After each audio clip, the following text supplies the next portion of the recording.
मैं शुभम सोनी बोल रहा हूँ और मैं महादेव बुक का ओनर हूँ। ये रहे उसके डॉक्यूमेंट्स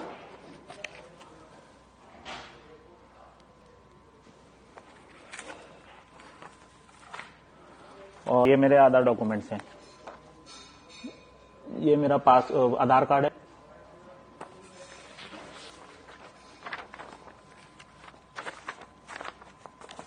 ये मेरा पैन कार्ड है,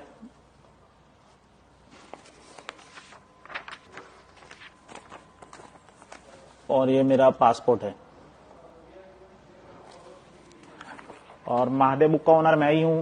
ये आपको डॉक्यूमेंट दिखा दिया मैंने और 2021 में इसको मैंने चालू किया है। ये उसका पूरा डॉक्यूमेंट्स है।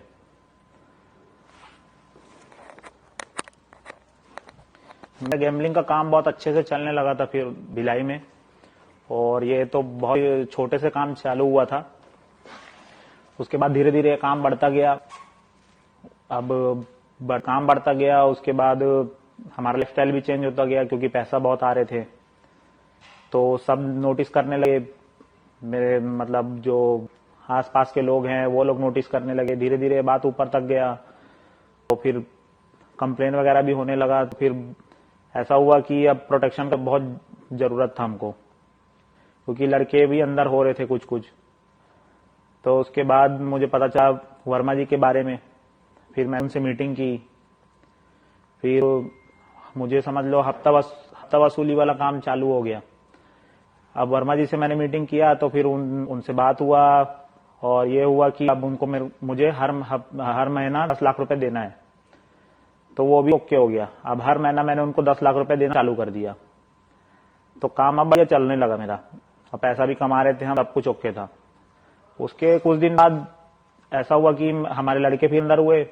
अब वो छूट ही नहीं रहे हैं वापिस। तो मैंने वर्मा जी को कॉल लाया कि सर अभी कैसे हो गया, अब तो मैं पैसा भी दे रहा हूँ, उसके बाद भी लड़के अंदर हो रहे हैं और छूट भी नहीं रहे हैं, बाहर निकल ही नहीं रहे हैं वो लोग। तो वो बोले कि चलो करते हैं कुछ। फिर उसके बाद भी लड़के नहीं छूटे। फिर मैंने वापस कॉल किया उनको, तो वो बोले कि भैया लगता है अब यहाँ से काम नहीं होगा, मैं चलो आपको किससे मिलवाता हूँ, ऐसा करके बोले हो। मैं बोला ठीक है सर मिलवा दीजिए, बस लड़के लोग को बाहर निकलवाना है। तो वो मेरे को लेके गए, साथ में लेके गए रायपुर। मैं बोला ठीक है मिलवा लो भैया, जिससे भी मिलवाना है। तो वो बोले कि चलो अब मिलवाता हूँ। हम गए साथ में, वहां पर सीएम सर और बिट्टू भैया से हमारा मीटिंग हुआ। ये चीज का मैंने अपना लिख के दे दिया है उसमें रिटर्न स्टेटमेंट में कि क्या हुआ वहां, कैसे हुआ, क्या किस बात का डील हुआ, हर चीज का स्टेटमेंट मैंने दे दिया अपने रिटर्न डॉक्यूमेंट में।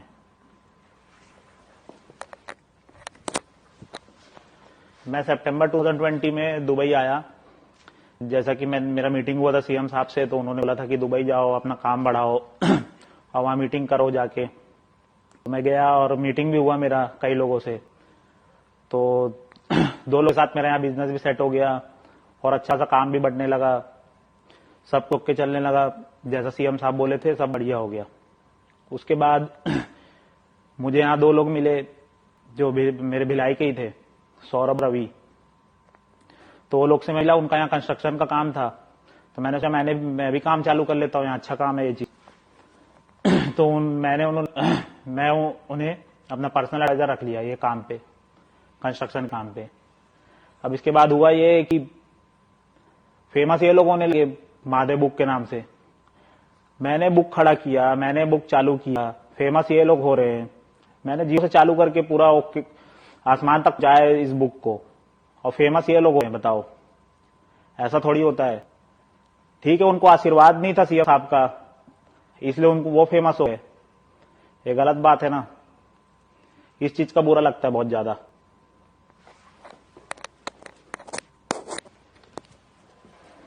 एक बात बता रहा हूं आपको, हमारे सीएम साहब का एक आदत है बघेल जी का, कि वो कुछ दिन में पलटी मार देते हैं, और ऐसा मेरे साथ हुआ है।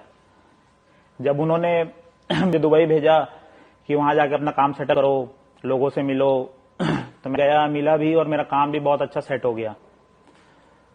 उसके बाद हुआ ये कि कुछ दिन तक तो अच्छा चला, उसके बाद फिर प्रॉब्लम आने लगा मेरे काम पे। हमारे लोग अंदर होने लगे और छूट ही नहीं रहे वो लोग। मैं फोन पे फोन लगाया जाता हूँ, परेशान हो रहा हूँ। तो वापिस मैंने वर्मा जी को फोन लगाया तो बोले कि चलो ठीक है, आप भिलाई आ जाओ, आपका मीटिंग कराते वापिस से। अब मैं डर से पहुंच गया भिलाई कि लोग बाहर आ जाएंगे करके। तो वर्मा जी से मैं मिलने गया। वर्मा जी और गिरीश तिवारी मुझे मिले रायपुर एयरपोर्ट रोड पे। वो फिर लेके गए वर्मा जी तो वहीं उतर गए, फिर गिरीश तिवारी मुझे लेके गए हमारे उस समय के एसपी हैं प्रशांत अग्रवाल जी, उनसे जाके मेरा मीटिंग कराया। अब मैं उनको अपना प्रॉब्लम पूरा शेयर किया, तब वो फोन घुमाए,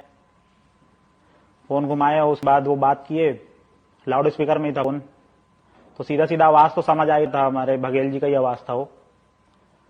तो पूरा प्रॉब्लम बताने के बाद उन्होंने वहां से ये बोला कि कैसे रे सोनी, तेरे को मैं वहां भेजा था दुबई काम सेट करने के लिए, तू तो मालिक बन के बैठ गया है, शेख बन गया क्या वहां का।